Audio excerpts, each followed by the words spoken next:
Assalamualaikum warahmatullahi wabarakatuh. Apa kabar teman-teman semuanya? Saya harap teman-teman semuanya baik-baik saja.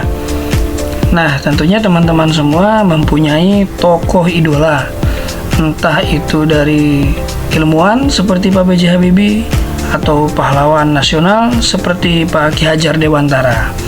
Nah, itu semua kita akan ketahui di dalam teks biografi. Nah, apa itu teks biografi? Teks biografi merupakan kisah perjalanan hidup seseorang yang ditulis oleh orang lain. Biografi berisi biodata, pengalaman, sampai permasalahan hidup yang dihadapi oleh tokoh yang dikisahkan. Tentunya kisah tersebut ditulis berdasarkan kejadian dan peristiwa nyata.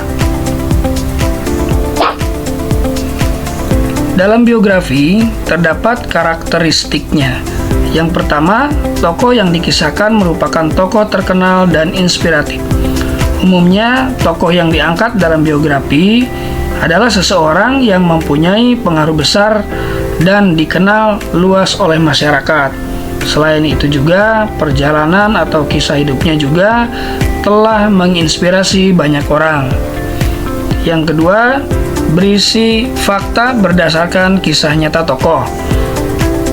Teks biografi disusun berdasarkan kisah nyata tokoh, mulai dari lahir, usia remaja, hingga dewasa, bahkan hingga tokoh tersebut meninggal. Yang C, disajikan dalam bentuk narasi. Hampir sama dengan cerpen atau novel, biografi disajikan dalam bentuk narasi. Bedanya, biografi diceritakan berdasarkan kisah nyata, sedangkan cerpen atau novel berdasarkan imajinasinya pengarang. Yang D, berisi peristiwa penting tokoh. Selain biodata, biografi juga memuat peristiwa atau pengalaman dan kisah inspiratif tokoh yang diceritakan. Contohnya, peristiwa penting selama tokoh tersebut menempuh pendidikan, atau peristiwa penting ketika tokoh tersebut mendapatkan suatu prestasi atau penghargaan yang dapat memotivasi banyak orang. Yang E, terdapat pesan moral atau perjalanan hidup. Kisah atau perjalanan hidup tokoh yang diulas dalam biografi mengandung nilai-nilai luhur, tentunya yang dapat diteladani oleh pembacanya. Nah, yang selanjutnya adalah struktur teks biografi. Yang A itu orientasi. Bagian orientasi berisi pengalaman tokoh yang diceritakan. Umumnya pada bagian ini diceritakan gambaran umum dan identitas tokoh, nama tempat, tanggal lahir, latar belakang keluarga, serta riwayat pendidikannya. Dan yang B, kejadian atau peristiwa penting. Bagian ini berisi peristiwa kejadian penting yang dialami oleh tokoh yang dikisahkan, mulai dari perjalanan karir, perjuangan mencapai cita-cita, hingga peristiwa penting yang mengantarkan mencapai suatu kesuksesannya. Dan yang C, reorientasi. Bagian reorientasi merupakan penutup atau simpulan cerita. Pada bagian ini, penulis biografi juga menyampaikan pandangan atau pemikiran pribadinya mengenai tokoh yang diceritakan. Yang selanjutnya adalah kaidah kebahasaan teks biografi.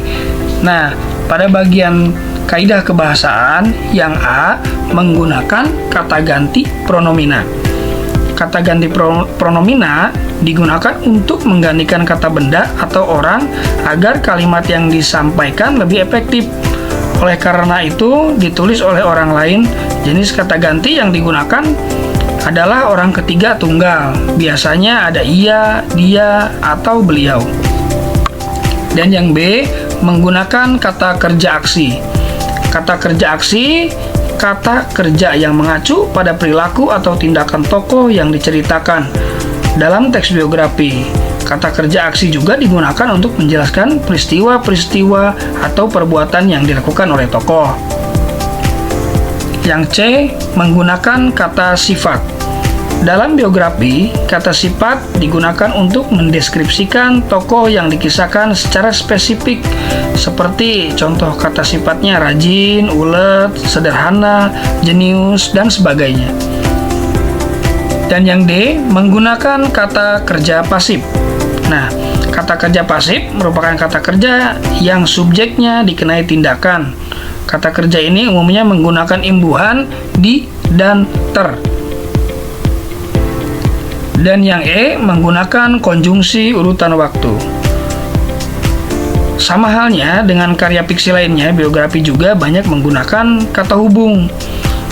Seperti kata hubung urutan waktu, contohnya setelah, sebelum, kemudian, lalu, dan selanjutnya.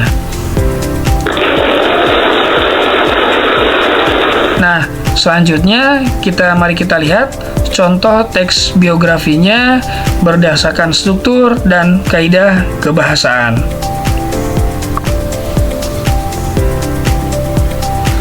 Nah, ini teman-teman contoh teks biografi Pak Ki Hajar Dewantara. Sebelum ke kaidah kebahasaan, mari kita cari strukturnya terlebih dahulu. Untuk struktur yang pertama, adanya orientasi. Orientasi di dalamnya ada nama, tempat dan tanggal lahir, serta latar belakang. Ada pada bagian paragraf pertama yang saya blok. Nah, ini adalah pada bagian struktur orientasi. Dan struktur yang kedua, kejadian atau peristiwa penting. Ini ada pada bagian paragraf kedua, ketiga, keempat, kelima, dan keenam. Ini saya blok. Dan struktur yang ketiga, ada reorientasi, simpulan atau penutup, yang saya blok pada bagian paragraf terakhir. Nah, ini adalah pada bagian strukturnya. Selanjutnya, pada bagian kaidah kebahasaan. Nah, kaidah kebahasaan di sini saya tandai dengan menggunakan warna. Ada yang warna merah itu kata ganti pronomina, warna hijau kata kerja aksi, warna biru kata kerja pasif, warna ungu kata sifat, warna hitam konjungsi urutan waktu. Nah, untuk yang warna merah kata ganti pronomina ada ia, beliau. Kata kerja aksi yang menggunakan huruf hijau ada menempuh, bekerja, belajar, mendirikan. Nah, itu semua adalah kata kerja aksi. Pada bagian yang warna biru, kata kerja pasif itu ada ditulis, diasingkan, diberikan, digunakan, dimakamkan, dan dikenang. Dan yang warna ungu ada kata sifat, yaitu rendah hati dan peduli. Dan yang terakhir ada konjungsi urutan waktu. Setelah itu. Nah, ada pada bagian paragraf ini. Nah, ini adalah contoh teks biografi yang sesuai dengan struktur dan kaidah kebahasaan. Saya harap teman-teman bisa paham. Cukup sekian dari saya. Wassalamualaikum warahmatullahi wabarakatuh.